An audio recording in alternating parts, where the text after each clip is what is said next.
संगत जी, हम सबने ही सुना है, सुख में शुक्राना दुख में अरदास। पर जो दुख में भी शुक्राना करते हैं उनके दुख कैसे ख़त्म हो जाते हैं पता भी नहीं चलता है। संगत जी, शुक्राना का महत्व इतना है। गुरुजी महाराज ने हमें शुक्राना करना सिखाया, वरना उससे पहले लगता था कि भगवान तो बस हमारी मांगे पूरी करने के लिए हैं। मनुष्य जीवन हमें भी मिला है, बाकी सबको भी मिला है, फॉर ग्रांटेड, उसमें क्या शुक्राना। नहीं संगत जी, हर पल का, हर सांस का हमें उस प्रभु का शुक्राना करना चाहिए जो भी कुछ उन्होंने हमें दिया है। और जो दुख में शुक्राना करना सीख जाते हैं संगत जी, उनके दुख गुरुजी महाराज कैसे ख़त्म कर देते हैं पता भी नहीं चलता है। ऐसी प्यारी प्यारी ऐतिहासिक घटनाएं हैं संगत जी, जिनसे हमें पता चलता है कि शुक्राना की दात कितनी बड़ी है। जब कोई भक्त दुख में भी शुक्राना करता है तो उस प्रभु की नज़र एक ना एक दिन उस पर पड़ती है और फिर कैसे खुशियों से उसकी झोलियाँ भर देते हैं। संगत जी, गुरु अंगद देव जी उनके शिष्य थे बाबा रूप सिंह जी। तो एक बार गुरु जी बड़े खुश हुए अपने शिष्य से और बोले कि मांगो, तुम्हें क्या मांगना है। तो रूप सिंह जी कहते हैं कि प्रभु आपका दिया हुआ बहुत कुछ है, कुछ नहीं चाहिए। पर अंगद देव जी बार बार पूछते हैं तो कहते हैं कि ठीक है प्रभु, मैं अपने घर जाता हूँ, अपने फैमिली मेम्बर से पूछ के आऊँगा, तब आपको बताऊँगा। तो पहले घर जाते हैं, माता से पूछते हैं तो माता कहती हैं बेटा ज़मीन जायदाद मांग ले। पत्नी से पूछते हैं तो पत्नी कहती है हम इतने निर्धन हैं, एक वक्त का खाना भी नहीं खा पाते हैं, तो आप थोड़ा सा धन मांग लो। तो सब अपने मतलब की बातें कहते हैं। तो उनके घर में एक बिटिया भी थी, उससे पूछते हैं तो बिटिया कहती है कि पिताजी आप कल मुझे गुरु के पास लेके चलना, जो मांगना होगा मैं मांगूंगी उनसे। तो कहते हैं ठीक है बेटा। अगले दिन वो अपनी बिटिया को गुरु के पास लेके जाते हैं। अब गुरु जी उन्हें देख के कहते हैं मांगो, क्या मांगना है। तो संगत जी, वो बिटिया क्या मांगती है गुरु से, कहती है कि गुरु आपकी रहमत है, सब कुछ हमारे पास है, अभी जो हमें एक वक्त का भोजन भी मिल रहा है आपकी दया है, उसका हर पल शुक्राना है। पर आप ऐसी शुक्राना की दात देना कि अगर हमें आगे आने वाले दिन में 4 दिन तक भी भोजन ना मिले तो भी हमारे मुख से शुक्राना ही निकले। संगत जी, बिटिया की बात सुन के गुरु इतने खुश होते हैं। आपने देखा कैसे हर पल दुख में भी शुक्राना की दात मांगना बहुत बड़ी बात है। संगत जी, हमारे ऊपर तो कोई जरा सा दुख आता है तो हमारी शिकायतें शुरू हो जाती हैं, शुक्राना तो दूर की बात, कि गुरु ऐसे नहीं हुआ, गुरु जी ये नहीं हुआ, ये होना था, वो होना था, हम कंप्लेन करना शुरू कर देते हैं।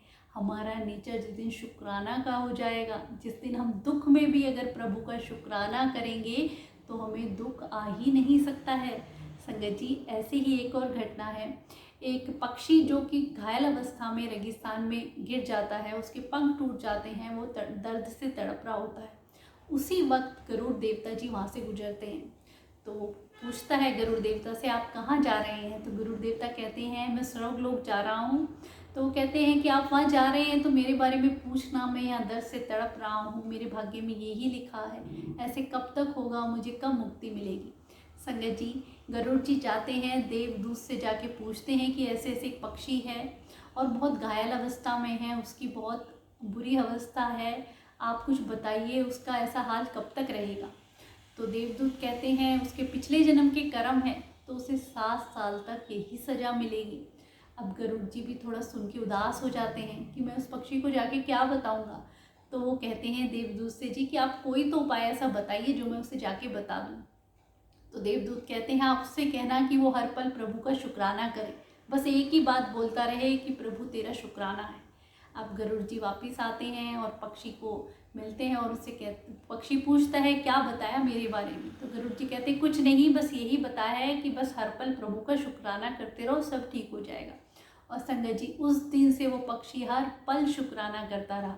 पीने को उसके पास पानी नहीं था, जल से तड़प रहा है पानी पीने के लिए, पर फिर भी शुक्राना, घायल अवस्था में है, पीड़ा में है, फिर भी शुक्राना, हर पल हर घड़ी वो शुक्राना ही करता रहा।